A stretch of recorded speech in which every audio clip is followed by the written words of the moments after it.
Shout out sa inyong lahat mga ka-e-shop. Shout out sa inyong lahat. Maraming salamat sa suporta nyo sa channel ko.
Okay, shout out sa inyong lahat. Maraming salamat sa suporta nyo sa channel ko.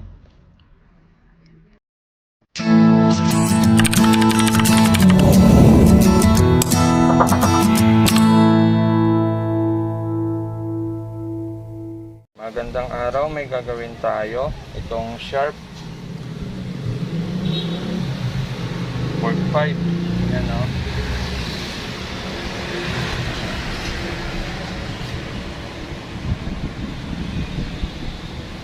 Ang problema nito ay na-check na to ng isang technician. So problema nito nung dinala dito sa atin, stockboard ayaw mag DC to DC, tapos nasira na yung DC to DC nya.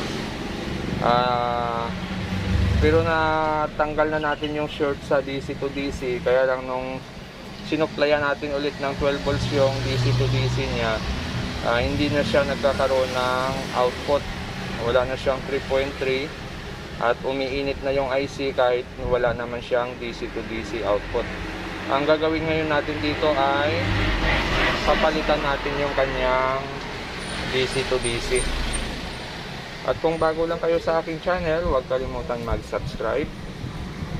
So ito siya, nabuksan na natin. Yan yung power supply nya, backlight driver, tapos yung kanyang mainboard. Tapos ang problema nito ay dito sa topboard. Buksan muna natin yung topboard nya. So dito yung problema nya. Nagpalit na kami ng fuse. Okay na yung fuse dito, kasi yung dinala sa akin to, sira yung fuse dahil may short sa kanyang nag-short yung isang capacitor dito. So nung natanggal natin yung short dito, nung pinagana natin, hindi na siya nagkakaroon ng DC-DC, wala na rin siya 3.3. tapos umiinit itong IC na ito. Yung number nito ay parehas dito sa isa nating topboard.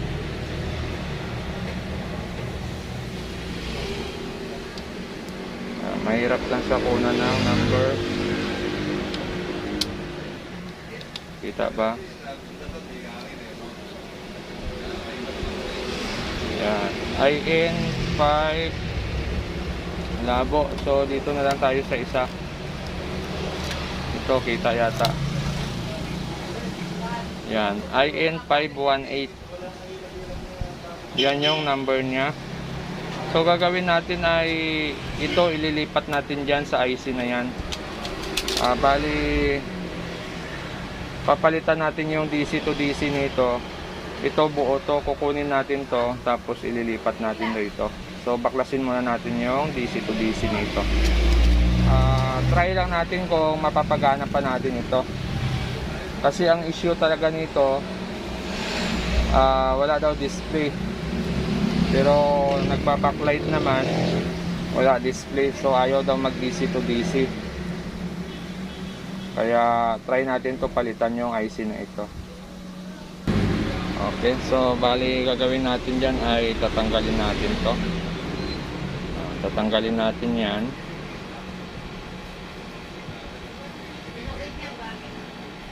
Okay, tanggalin muna natin. Okay, so natanggal na natin yung IC. Ang tinanggal natin dito ay ito yon.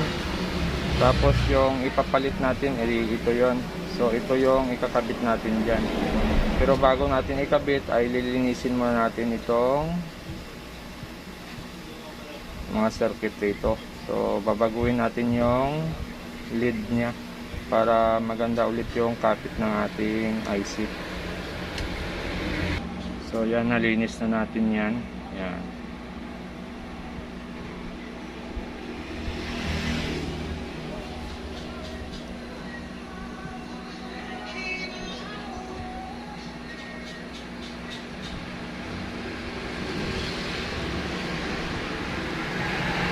Okay, try natin ikabit yung isa nating IC.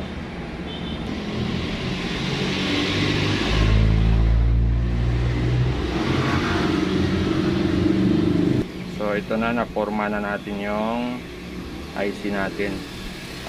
Pipix na lang natin yan, tapos titingnan natin kung magagawa ba natin yung unit na ito. So ito na, natapos na natin ikabit yung ating DC to DC.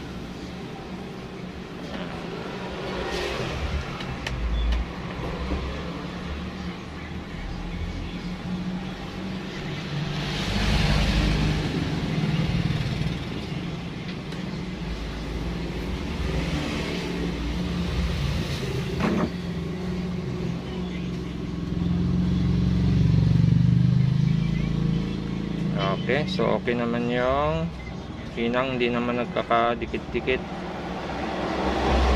Yan. So try natin, titingnan natin kung walang short yung ating ginawa. So magte-test muna tayo ng mga SMD na kapasitor. Titingnan natin lahat ng SMD na kapasitor kung walang short. So pag walang short, pwede natin i-try ito.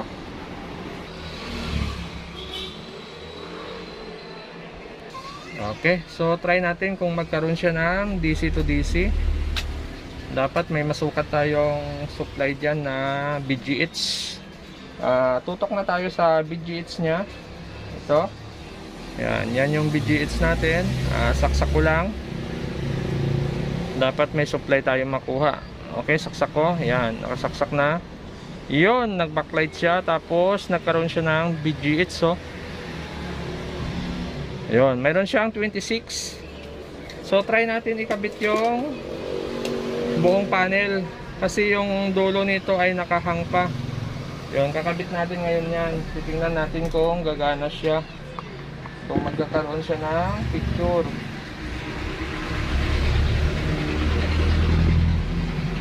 At kung bago lang kayo sa aking channel, huwag kalimutan mag-subscribe.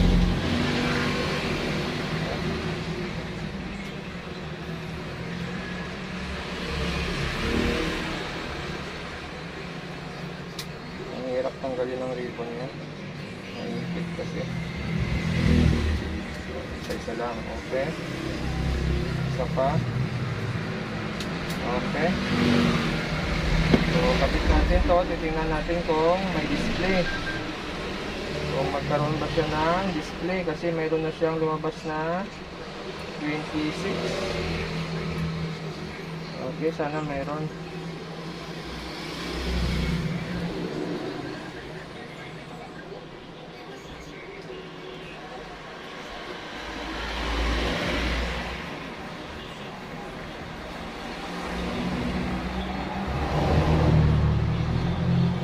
Okay. Forma muna natin. Baka pag binaliktad natin ay magkalaglagan. So, iporma muna natin ito. Kapit muna natin. Mamaya, gawa na, nadali pa. Dahil nagkalaglagan yung mga nakapatong. So, lagyan lang natin ng lock. Kahit hindi na tayo magsukat sa ating DC to DC dahil makikita naman natin yan kung normal na yung unit natin dahil sa display niya. So ang naging problema nito ay nung dinala sa atin, short yung 12 niya, tapos nung natanggal natin yung short, hindi na gumana yung DC to DC niya. Tapos ginawa natin ay nagpalit tayo ng DC to DC IC. So ito pa yung DC to DC IC, tabi muna natin, baka maglako. Fix lang natin to para hindi magkalaglagan pag binaliktad natin. Okay, so pwede na. Try natin kung may picture. Okay na ba? Try natin kung may picture.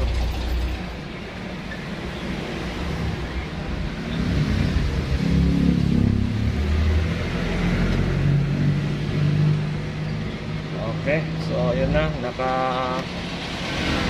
pwesto na siya. Saksak natin. So hindi na tayo nagsukat. Try natin kung magkakaroon siya ng picture. Ayun, lumabas yung sharp, oh.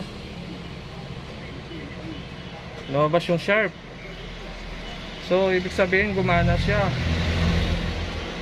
Kaya lang parang may tama yung salamin niya, oh. Parang namumula na yung kanyang polarized to, eh.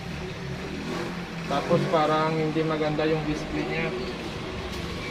Try natin lagyan ng video.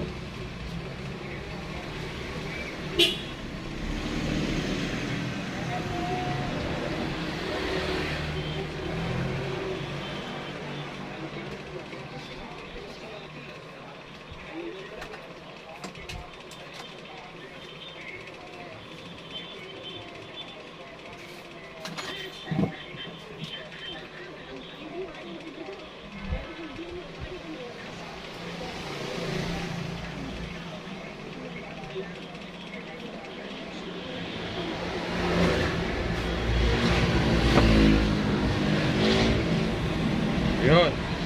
So mayroon nga siya picture, oh. Nagka-display na siya. Yun, mayroon na siyang picture. Medyo hindi lang kagandahan yung display niya. Tingnan natin, try natin palitan yung ating cordon. Baka sa cord lang yung ating jack. Kasi maano siya, parang maalon siya. Try natin sa HDMI para sure tayo. Wala tayo HDMI.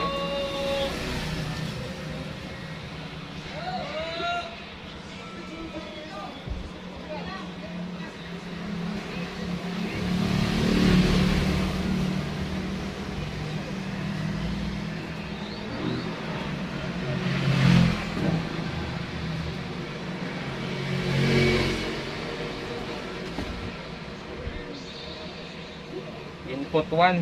Try natin sa input 1.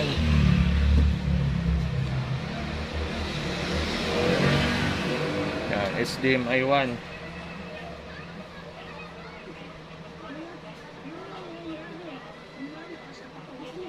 Yan, mayroon din siya.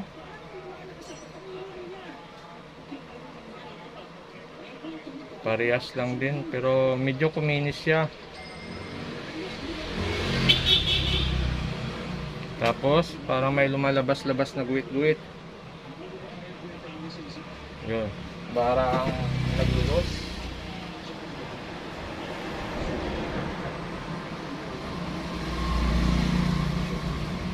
Yun, naglulos lang yung ating HDMI. So okay siya, oh. Yun. Set natin sa remote. Huwag lang natin kunan ng full kasi mahirap na, pero okay naman yung screen natin yun, ha? Yeah. Full screen naman siya, wala namang problema yung screen niya. Okay naman. So sa baba lang tayo. Adjust ko muna yung mga settings nito. Titingnan natin kung normal na talaga siya. Okay, okay pa rin yung display niya. So titingnan natin, babad lang natin to ng kaunti at isasarado na natin. So yun lang ang ginawa natin, bali nagpalit lang tayo ng kanyang DC to DC. So nung dinala sa atin yan ay shorted yung B+ ng ating top board, yung 12 natin short. Ngayon, nung natanggal natin yung isang SMD na capacitor na short, nung pinagana natin, wala na siyang DC to DC, nawala din yung kanyang 3.3. So kinabitan natin siya ng DC to DC at yan yung kanyang naging resulta. So nagkaroon siya ng supply, bumalik yung kanyang picture at nag-normal siya. Obserbahan pa natin, titingnan pa natin kung tatagal yung ginawa natin. Pero kung wala naman siya iba siguro problema, pwedeng good na yung unit natin. So sasarado lang natin to, tapos testing ulit natin. Okay, so yan na, nakaporma na yung ating sharp. So testing natin.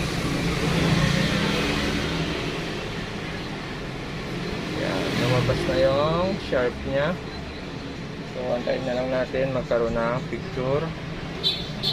At kung bago lang kayo sa ating channel, huwag kalimutan mag-subscribe at maraming salamat. So yan okay na. So yan lang yung naging problema niya, yung kanyang DC to DC IC. Nung nagpalit tayo ay nag-okay na siya. So ito lang yung naging sira sa kanya, yung DC to DC IC niya. Okay, hanggang dito na lang yung video natin at sa susunod ulit natin na video.